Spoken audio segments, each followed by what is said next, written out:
Saudações, meus queridos amigos ouvintes do canal O Hermeneuta. Nessa oportunidade, nós estaremos dando continuidade ao estudo da numerologia kármica, nos aprofundando mais especificamente na regência de vida anterior, no RVA.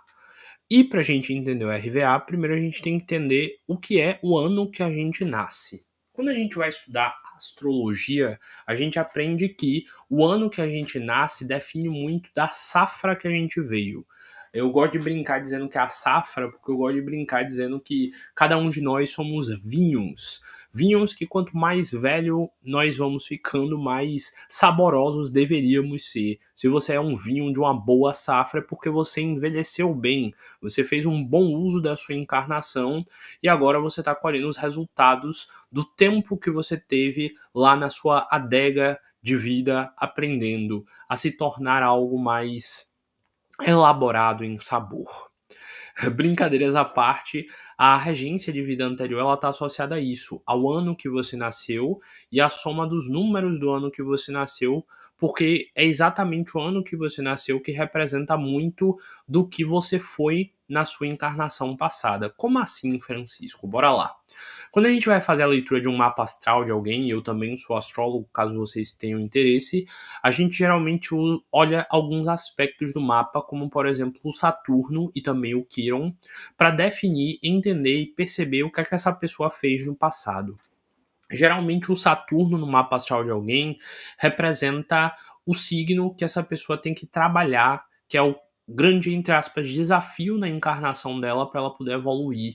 E quanto mais velha ela for ficando, mais ela vai ter que parecer com esse signo ou evitar as energias desse signo para que ela possa evoluir e chegar no auge dela. E de acordo com o teu Saturno, dependendo da forma com que você interpreta, então, se você nasceu num determinado ano, seu Saturno é um. Se você nasceu no ano seguinte, seu Saturno já passa a ser outro. E por aí vai. Aliás, só corrigindo, eu confundi aqui. Na verdade, o Saturno ele muda de signo a cada 2 anos e meio, mais ou menos. Então, todo mundo que nasce nessa faixa desse tempo, ele tem essas tarefas kármicas. Tanto que se você parar para estudar história, geralmente pessoas que nasceram numa determinada geração que fazem revoluções. Tem a geração dos hippies, por exemplo. Depois os hippies, quando ficaram mais velhos, ficaram super responsáveis. Enfim, cada geração vai tendo um tipo de missão e de transformação a se fazer no mundo. E geralmente, através do Saturno, a gente consegue compreender e entender muito do que aquela pessoa veio para trabalhar e qual o desafio dela.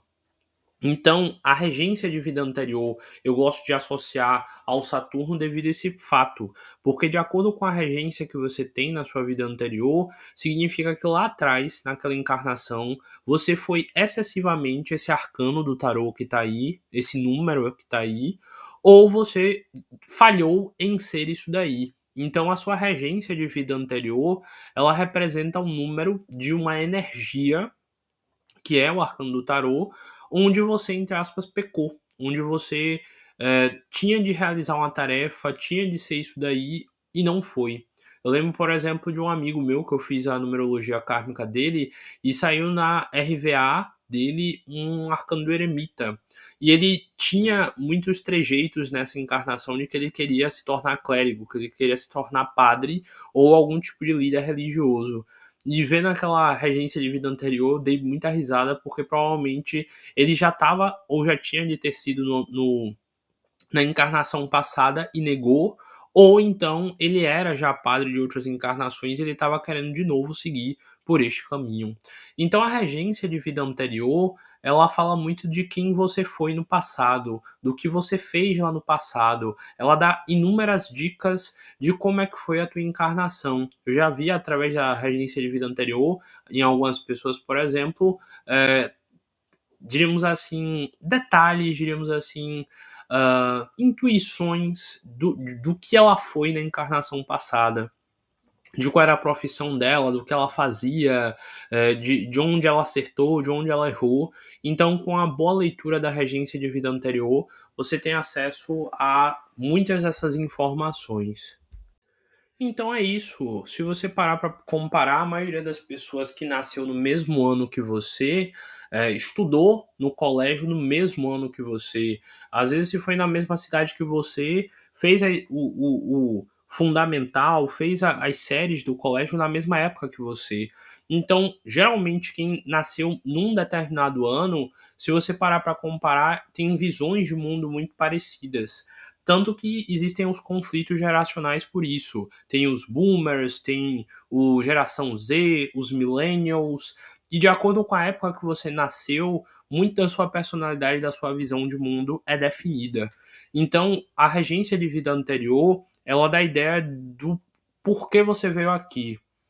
Se você nasceu num ano tal, você seria adolescente no ano tal e geraria mudanças no mundo por estar sendo adolescente com essa personalidade. Você seria um adulto com a personalidade tal que, por ser adulto nessa determinada época, iria fazer mudanças no sistema de trabalho. E também você será idoso e também será, enfim, todas as outras fases da vida no momento certo. Por exemplo, agora no mundo a gente está tendo uma questão da pirâmide etária invertida, a gente tem muito mais pessoas velhas do que novas, isso gera um contexto no nosso plano.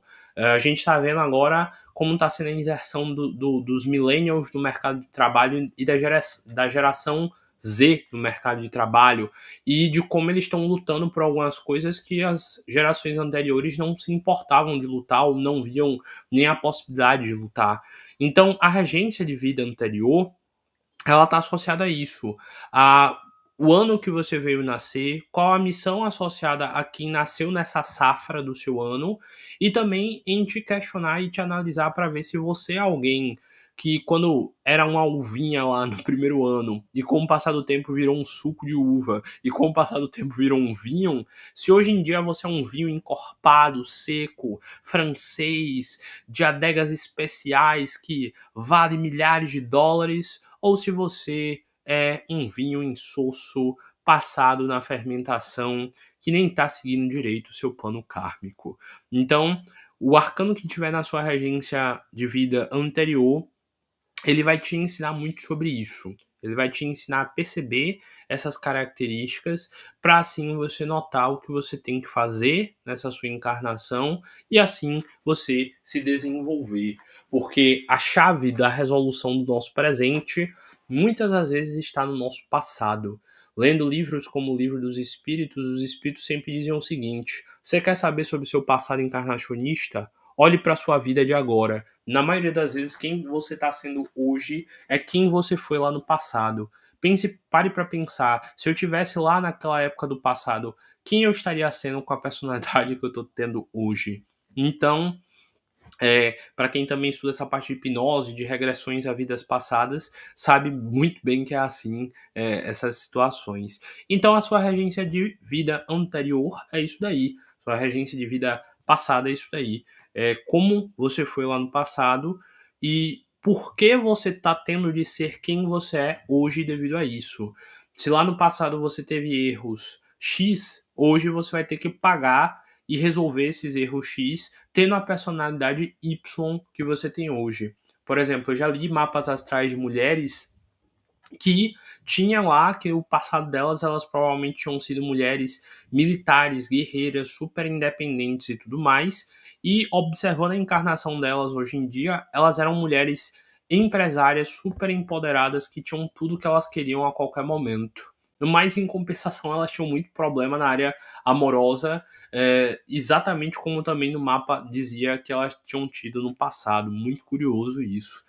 Então, olhando para o passado, a gente entende muito do presente. Olhando geralmente, principalmente no Saturno e no Quirón, no mapa astral de alguém, a gente consegue deduzir e perceber muito de quem a pessoa está sendo hoje e por que ela está tendo de ser assim hoje. Já vi mulheres que, segundo o mapa, na encarnação passada eram homens muito rústicos e brutos, e hoje era uma princesinha, uma fadinha, toda feminina, toda gentil e doce, ao ponto de ser um contraste intenso. E também já vi homens que, segundo o mapa, na encarnação passada provavelmente foram mulheres que eram meio afeminados, meio sensíveis, e outros que também eram brutos, rústicos, exatamente para equilibrar. Eu não estou dando uma de determinista aqui não, de que é sempre essa mesma coisa. Eu estou explicando aqui como as nuances do mapa astral, elas nos ensinam muita coisa e que vale a pena a gente fazer o nosso mapa numerológico também para a gente entender através do arcano o que isso serve. Eu, por exemplo, quando eu estava começando a estudar esses assuntos, eu fiz primeiro meu mapa astral, depois eu fiz meu mapa numerológico, depois eu fiz estudos sobre cabala. E no final eu percebi que, quando eu fui a comparar, o que a minha numerologia dizia era muito do que o meu mapa astral dizia, só que com arcanos de tarô. Então todos esses assuntos, todos esses conhecimentos são muito profundos e nos dão chaves para entender a nossa vida, para entender por que a gente está aqui e para fazer a gente sair vitorioso na nossa encarnação, encontrando o sucesso como a única possibilidade.